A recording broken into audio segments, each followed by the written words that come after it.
volunteer na medyo pasaway dun sa CR natin patatayuin. Diba yung toka nila, they'll be the usher of the CRs.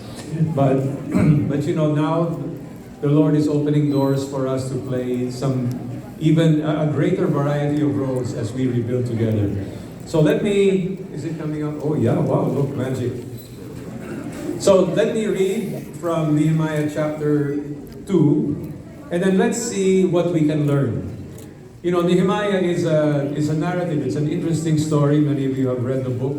And in one particular chapter, it's just full of names. It's almost like, you know, the book of Numbers, and you wonder what's the meaning of all of these names. We'll get to that in just a moment. But let's read Nehemiah 2, 17 to 18.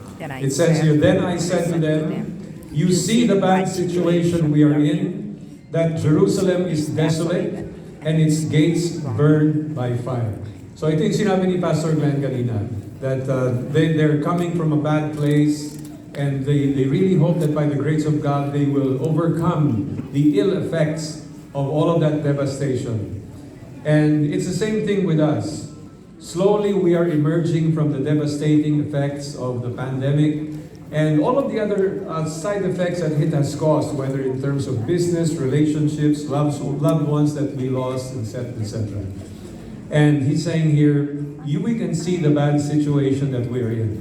But look at his call. His call is, come, let us rebuild. In God's perfect time, He opened up this opportunity.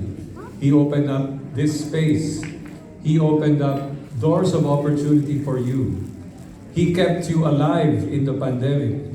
He kept you alive up to this day. Today, as you're here, most, if not all of you, can do many things, such as you can see, you can hear, you can taste, and you can smell. By the way, it was COVID that helped me become more grateful about being able to smell and taste. Dati hindi ko pa pinagpapasalamatan yun. Now I realize you can talk. Almost all of you can walk. You see, you are blessed in so many ways. Why don't we give the Lord an appreciation for those blessings?